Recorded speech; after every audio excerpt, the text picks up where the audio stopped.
Let's go. I'm better than ever, they never been better than I. Regarded the hardest and I ain't even reaching my prime. They hate that I'm great and they faking I'm real as they come. So sit back and let me show you how this shit is done. My composition, my propositions, I'm raping the system. I'm killing the competition and all of y'all are my victims. Eyes and oohs as I'm ripping the instrumental. Lyrical, individual, never been sentimental. I'm so hot every time that beat drop. And when I say I'm raping the system. What is good, boxing fans and gamers? It's your boy, FightNightsFinest, the selfie commentator. Welcome you guys all to the new year. Happy 2015 to everybody watching the channel. I know I'm like 5 days late. New Year's was a couple of days ago, but the new year's still fresh. It's only 5 days out of 365 that I haven't spoke to you guys. So yeah, yeah, I know I'm late. But don't worry about that. This video it's gonna be a really serious video, even though I'm bringing a silly attitude in the beginning. Let's go ahead and get all the promotional stuff out of the way. You see it right there in the bottom left hand corner of your screen playing. That's youtube.com/Arachnid Wrestle Kingdom 9, his second Wrestle Kingdom that he's ever done for Throwdown. It was a hell of an event. I had a great time watching it. You're probably gonna see me all through the comment section, but it ain't no spoiler alerts there. Anyway, go ahead and check that video out after you watch this one, and also follow me on Twitter because it always lets you know when I'm uploading, and then also gives you guys updates to when I'm doing certain things, when I'm live streaming, all that good stuff. And 2015 is going to be a year where we're going to bring back a lot of things that we haven't done consistently, and we're also going to bring back a lot of things that you guys really loved and enjoyed. And I feel like those kind of things, that structure is going to help me get through my goals, which I will be sharing with you guys throughout this video. So the first thing I just wanted to say was that 2014, we set some goals for the channel.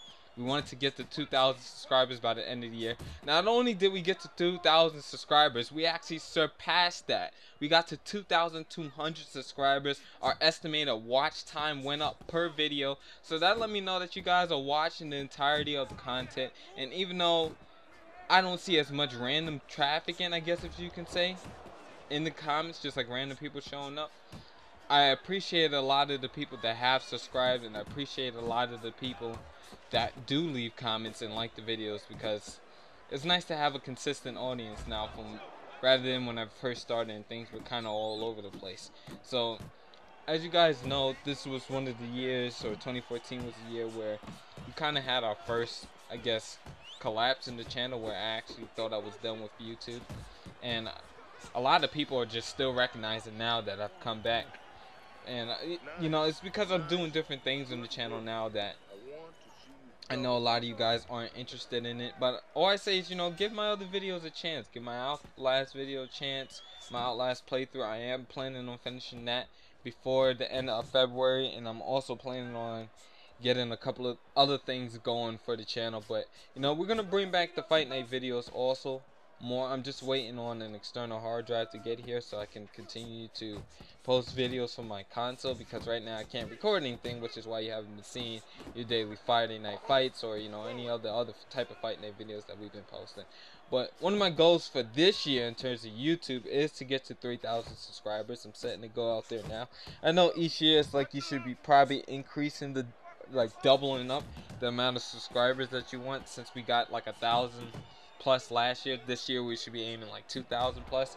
But I think my channel is going to be so much of a different type of focus and bringing in a different type of environment that I don't expect to do too well this year. So if we can get to 3,000 subscribers and maybe average about 300 views per video, that'll be great. That's what I'm aiming for this year. And I'm also looking to increase my Twitter followers, because right now I've been at 130 for about the past, I want to say, what, 3 to 4 months. So the main reason I'm telling you guys to follow me on Twitter, and I'm getting all the promotion stuff out in the beginning of this video, like I said, the main reason I'm telling you to follow me on Twitter is because if you follow me on Twitter, you will never miss an upload. You'll never miss an upload, because I know YouTube is weird with the sub boxes, and sometimes videos don't be apparent in the sub boxes, so sometimes you guys don't see things.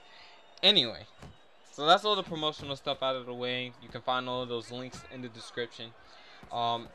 Another goal though that I have is that I want to get back to streaming on Twitch, or just doing live streams in general. Some of them I can't do any Fight Night live streams right now, just because of the mere fact that if I do Fight Night live streams, I will have to have a working capture card that can live stream, and right now I don't have that, so it's not possible. But you know, I'm getting into a lot of other things. I do the Fight Night round 3, get some gameplay up from that every once in a while. Sometimes we'll stream some League of Legends or just the crew or just some other random game. It really just all depends, but that's something I definitely want to get back into doing, is the live streams, because I had a lot of fun live streaming, and whether it was with Arachnid, whether it was with Dave, or just by myself, I've always had a great time live streaming. And live streaming is not just so much just to sit there and talk boxing. I was planning on maybe doing like a weekly show of like fights that happen, because I don't want to really get into doing all the post-fight interviews like I was doing in maybe like early 2014, end of 2013. Because I feel like there's a lot of other guys out there on YouTube that know a lot more about boxing than I do. And they just do so much more of a better job than I do. And I'd rather you guys go to them and hear the various opinions that they can bring in the different viewpoints. And, you know, maybe we can build up something with boxing reviews on Twitch more than we can doing it on YouTube. So it'll be like not like a daily show, but just a couple of fights. We'll get it from like a hardcore fans point of view, with like also maybe I can get a casual fan in there to watch it with me, and we can get some of you guys to come in there and talk with us, and I think it'll be something cool, you know. I think it'll just be something cool that we can all get done. So that's something that I'm planning on.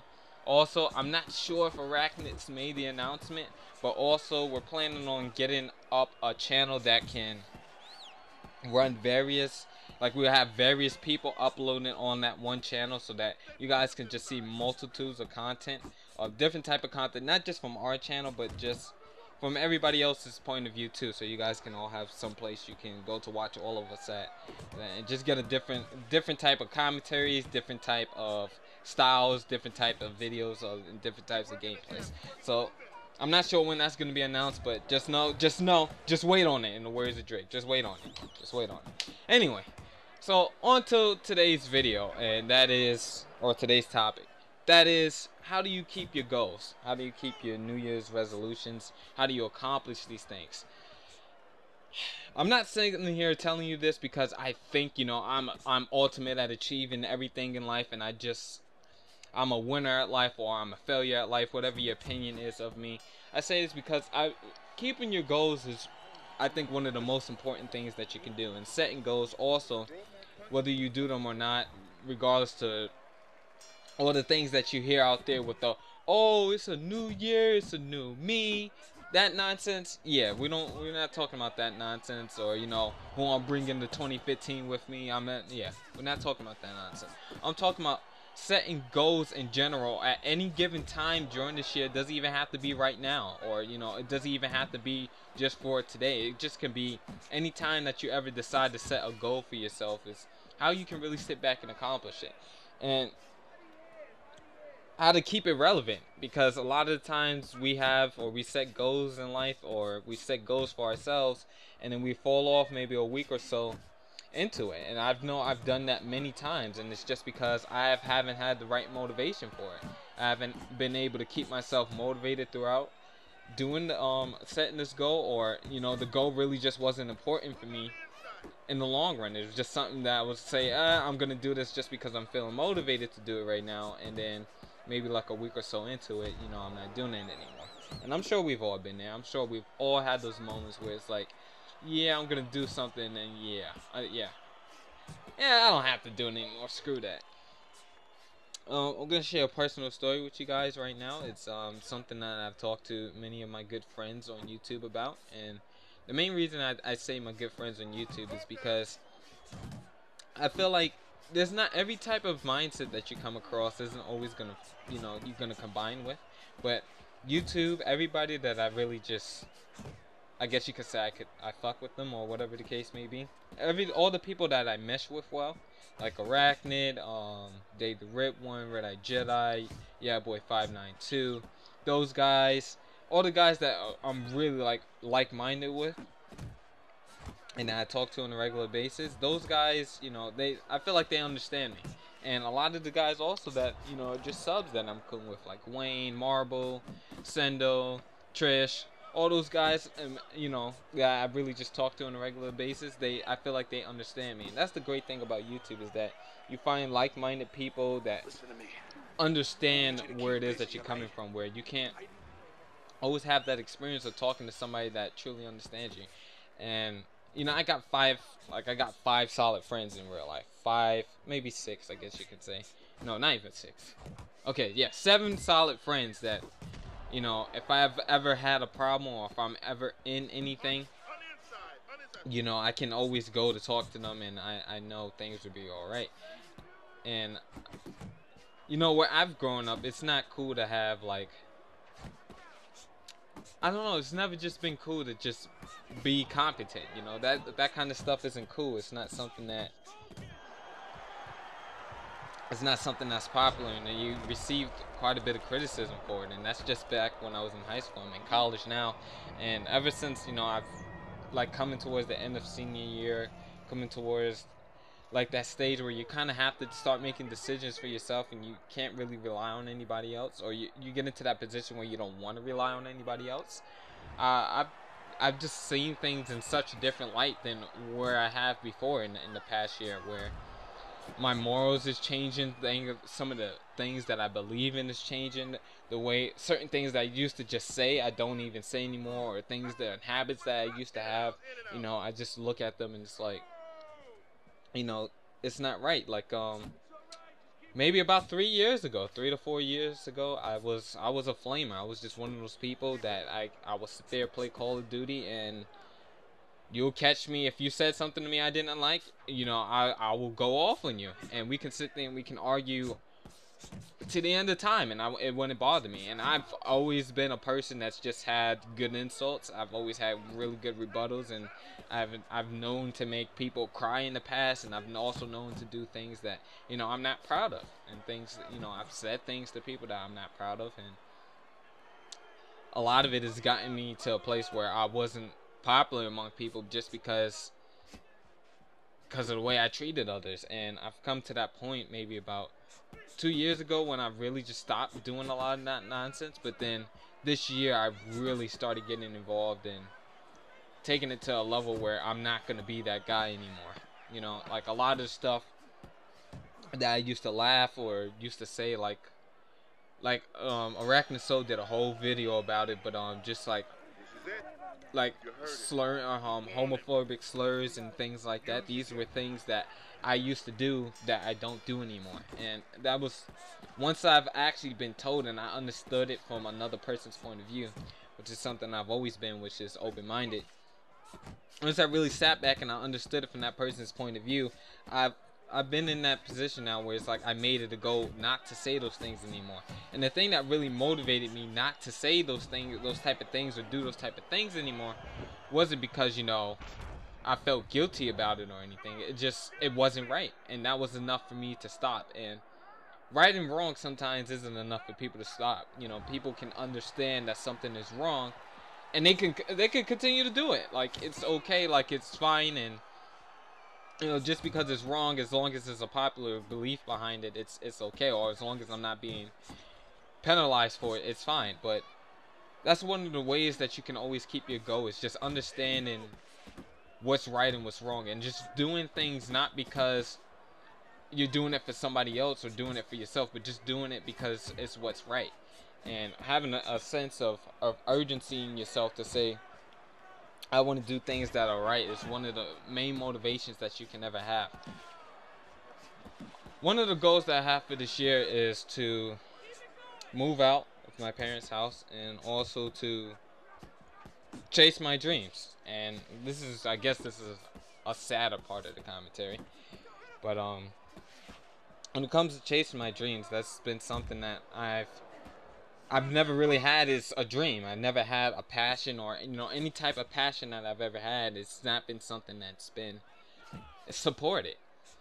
For the longest time, I've really let other people just set what it is that they think that I should be doing, or what it is that they see is possible for me. And that's the things that I've used to chase. When I was really young, maybe around 11 or 10, my father had a huge impact on me on wanting to do something that was productive, do something from a position of power to I want to say, hold power over somebody else with their decisions. And I wanted to be a judge at the time because, you know, that's something my father thought I'll be really good at, is making and judging people's decisions and determining people's faith. Because one, I've always felt like I needed that sense of power because I didn't have it physically. You know, I'm not the biggest guy, I'm not the toughest guy, I'm not the meanest looking guy, and the only thing that people can ever respect me for, or I felt at the time, the only thing people will ever respect me for is my ability to, you know, talk, and my ability to express and judge things that I see, you know, because apparently, well, most of you guys know from my topical videos, I have very strong philosophies on things.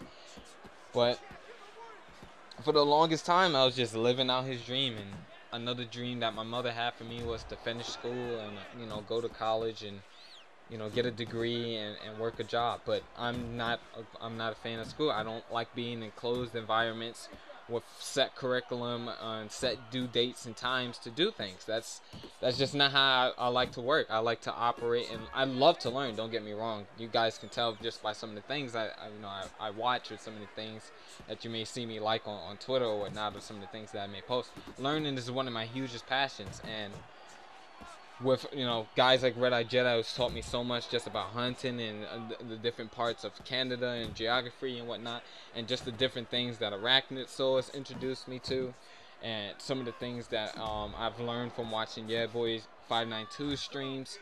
All these different things I've learned. I have a really good friend that some of you guys may know from the stream, Reeves, who, you know, he's just been like, almost in a way, he's been like a best friend, but also a father figure to me, because he's just taught me so much about life and just so many things that I didn't know before, like settling and understanding my worth and understanding that, you know, I don't have to live by other people's expectations. So when it came to, you know, just even now, me going back to school, or me not going back to school, but me being in school or being in college, it's something that I've learned things from, and the environment's a little bit more relaxed, but this is not what I want to do. This is not what I want to achieve, and this is not where I want to, you know, this is not what I see myself doing in the future. Like, my mother always wanted me to have be in a position where I don't have to take crap from nobody, and she believes having a degree is the way to go in order to get that done. And while that may be true in some aspects, I'm also not the type of person to sit back and want to work a 9 to 5, you know. But one of my hugest passions has always been boxing, you know. You guys can tell that clearly from watching any of my videos. This is what I love, man. And from the time I was maybe about 7 or 8 years old, I remember going to the barbershop and seeing my barber, like, he would talk with some of the guys that came in there, just talking about, like, some of the different boxers and some of the different fights that were going on. And even though I didn't really see a boxing fight at the time, you know, just from hearing and listening to it, it was something that I was like, yeah, you know, that's something that I really would like to get into. Or, you know, I would really like to watch and really like to learn about. And then from there on, I started watching fights, and I started watching title matches and learning all the old school fighters and some of the, you know, the different legendary fights that have taken place. And I've always felt like the best way to learn things is through experience and going out there and working with your own two hands and putting your mental and physical all in one, and just experiencing things and adjusting to it on the fly, and, you know, training and working hard to be at one singular moment. And that's what boxing, you know, that's what it represents, all in one package. And it also gives you structure, and it gives you the ability to defend yourself, which is not always something that I've been able to do at times. It's not, I'm not talking about physically. Like, everybody's been in fights that either they won or they lost. I've had my fair share of fights that I've won, and I think maybe I lost 1 or 2 fights in my life. But, you know, that's always something that I felt I should be able to do. But when it came to that dream being supported, when I finally asked my mom at the age of 14 and told her, you know, this is what I want to do, this is what I want to be as a boxer, and I'm going to go to the gym, I'm going to find out the pricing and all that good stuff, and I'm going to go talk to the coach. And then the next day that I came back to her, and, you know, after I came back from the gym and talked to the coach and whatnot, and got this number, and, you know, I was told him I'll be able to pay for it and everything, I got the excuse of, like, you know, this is not you know, this is not something that I think you should pursue, and I'm too small for it. I'm too nice and too kind-hearted for it, and you know, I'm just gonna get hurt if I try it. And also the fact that she didn't believe that's the way that I should go, and then made an excuses about not being able to pay for it. So ever since then, I remember one time I went with my pops, with my older brother who's into football, and he's a really good football player, and he's pursuing that dream now in college. I went with my dad once to go meet with my brother's high school coach before he went off to college. This was maybe about 2 years ago, 2 or 3 years ago at the time. And I remember just watching my dad just talk so prideful about my brother, and it was like something that I've always wanted, is to kind of just get respect from my dad, because that's always something I really wanted. At one point when I wanted to be a preacher when I was really, really young, because that's something my father wanted to do and something he was into. It was just kind of my way of, you know, bonding with him. But after, you know, I saw how prideful he talked about him, and basically the whole time I just was ignored, like I wasn't even there. And then he talked about my other brother that was with me, who's younger than me, and how he would be starting football, and the whole time I was there and just felt invisible, like I didn't belong there, and like, you know, there was nothing that he can say that was about me that was good. So then on our way back to the car, we started talking, and he asked me, you know, if I was going to get into any sports or not, and I told him, you know, what I want to do is I want to be a boxer. You know, I want to be a professional boxer. I would like to be world champion one day. And just kind of laughed about it and told me, you know, that's, you know, I can't do that, and I'm living in a fantasy world, and my brother who's in football, don't get me wrong, don't look at them like they're villains or anything. This is not a victim story. This is just something I'm sharing with you guys before I build up to the next part. And this, we might run out of fight time, so I'll probably put like some Fight Night round 3 in the backdrop. This is not how I have it edited right now. It's like once this fight ends, it goes boom to the outro, and then that's it. But yeah, back to the story, or not back to the story, back to what happened after that. You know, he told me also, you know, that, you know, I'm living a dream, and that's not something that I can do, and it's not something that, you know, I'm just gonna get hurt. All, you know, all the stuff basically my mom said, and just the fact that they laughed about it and didn't support it, that hurt me inside, and it made me really believe, like, you know, I can't do this. I can't do it, because, you know, if they're telling me I can't do it, and several people are telling me I can't do it, and I'm not cut out for it, you know, it's like, first of all, what's the first thing they know? You know, I've been, like I said, I've been in fights before, and, you know, this is my passion. This is what I truly love. But for them to sit there and do all that, it made me believe for the next couple of years, you know, it made me just even forget about even trying to do it. So after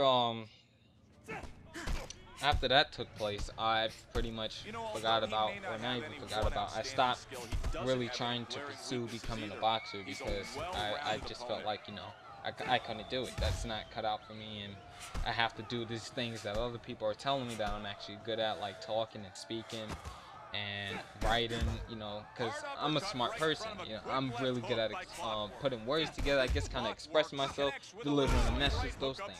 I guess most people have already told me, you know, I'm a powerful speaker, and a lot of you guys who are subscribed to this channel, maybe you like it for that reason also. And what just happened with Audacity? Okay, sorry about that. Anyway, we're getting sidetracked. By the end of this year, not even by the end of this year, by the beginning of this year, God, this is gonna be a long video. I'm sorry about this, guys. Let me get back to the content.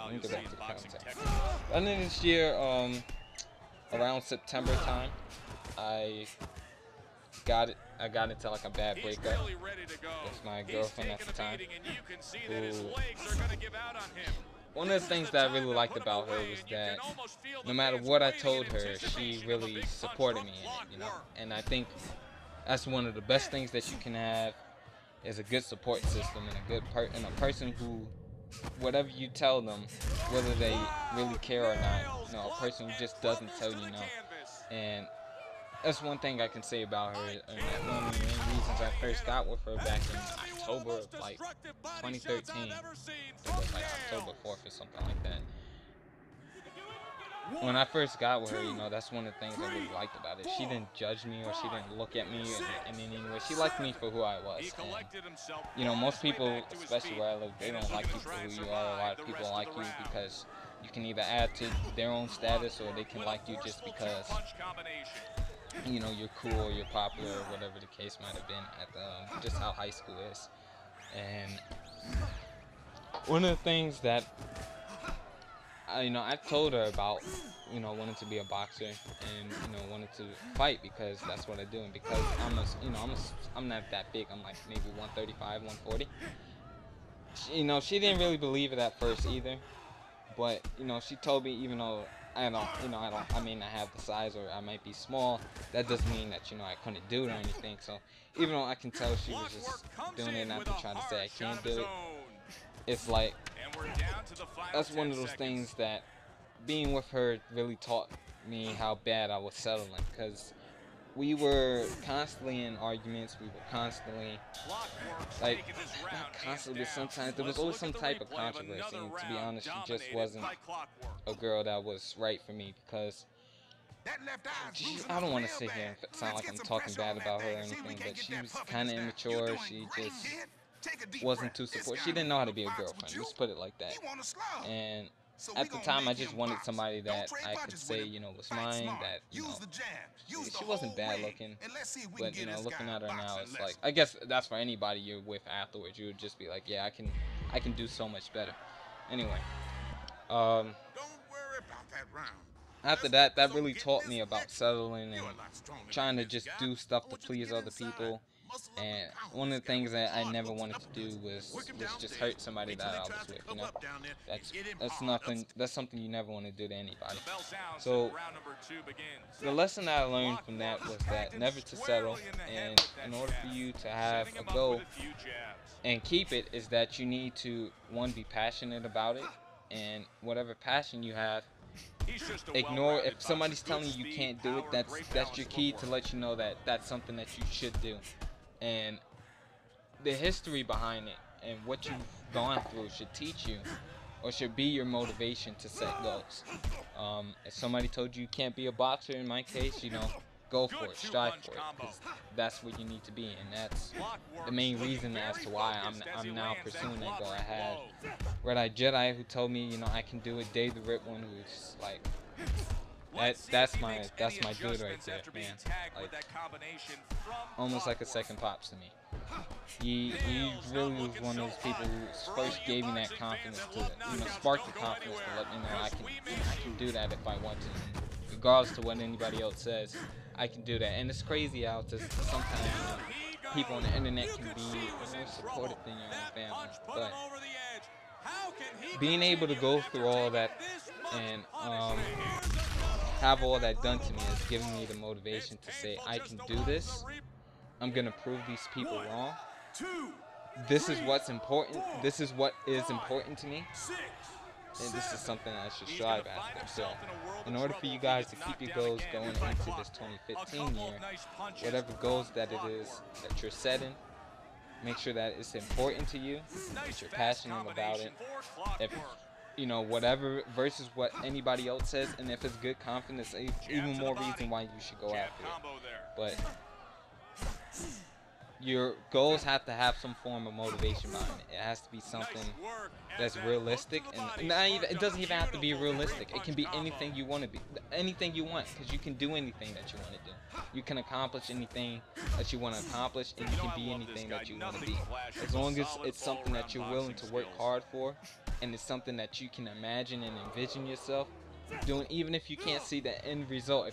If you can just see the beginning part of it, or see yourself doing it, that's what it is that you should be doing, and that's the goals that you should be setting, and that's exactly how to keep it. Use the motivation that you've gotten from every other part of your life in order to get there.